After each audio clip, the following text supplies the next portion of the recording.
Hello, class. Today, I, along with my group members Alban and Juan, will be presenting Insomnia. My name is Oscar Arguedas.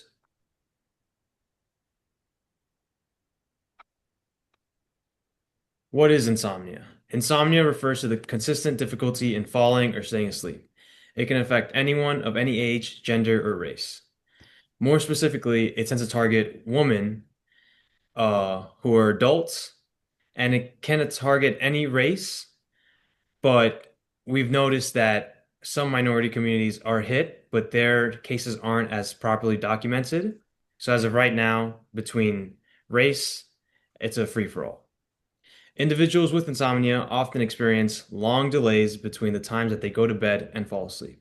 So I'm sure some of us have gone to bed and thought about embarrassing moments or what happened in the day, but people with insomnia genuinely cannot fall asleep and they want to fall asleep and they'll stay in bed looking at the ceiling until 3 a.m. And this will happen consistently for about 3 nights a week for more than a month.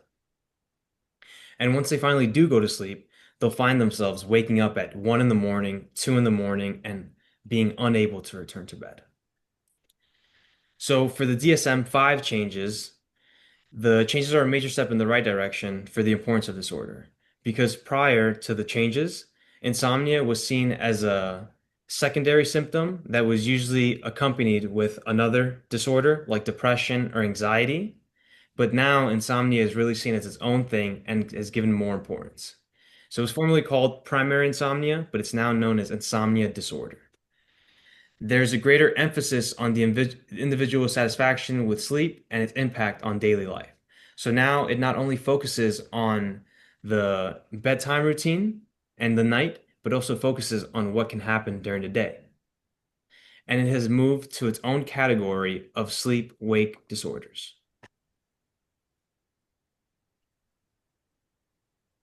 For our case study, we have nights that never end. Each night, Maria lies awake in bed for over an hour, attempting to get some rest. When she finally does fall asleep, she wakes up repeatedly throughout the night and fails to fall asleep until about 4 a.m. During the day, Maria feels tired. She isn't able to focus at her job, and she feels irritated by coworkers easily. She's also very stressed about the idea of going to bed because she knows it'll be another long night of not being able to fall asleep. What seems like stress or simple tiredness from the outside is actually insomnia, and it is affecting Maria's mind, body, and quality of life. So here, Alban goes into some of the symptoms that we can see that come with insomnia, and they aren't all at night, right? So in the first paragraph, we see that she lies in bed for over an hour attempting to get some rest, but it also shows that during the daytime, not only does she feel tired, but she isn't able to focus at her job. And this goes into the cognitive focus decline that we see with people who can't get good sleep. And she gets irritated by her coworkers easily, which is another symptom, which is aggression.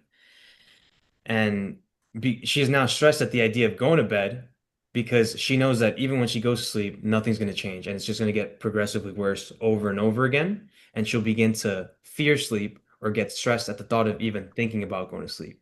And that'll worsen the cause because now when she tries to go to bed, she'll think about that for an extra hour. And it's a positive feedback loop, but in a negative way. All right. While there are currently no one-shot cures for insomnia, the disorder is highly treatable if addressed early. The most effective long-term treatment is cognitive behavioral therapy for insomnia, or CBTI, which helps individuals change unhelpful sleep-related thoughts and behaviors. Another important strategy includes maintaining a consistent sleep schedule, limiting screen time, and optimizing a best a good or best sleep environment and lifestyle changes, like avoiding caffeine late at the day, reducing alcohol intake, and engaging in regular physical activity. Or you could do short-term use of medications such as melatonin, which can help in certain cases, but it's not ideal for long-term management due to the risks that it could cause. Um, so CBTI in particular, offers lasting improvements, while medication only may bring temporary solutions. And without the treatment, insomnia can lead to serious health consequences, including the risk of depression, anxiety, heart disease, or high blood pressure. So insomnia is both common and manageable.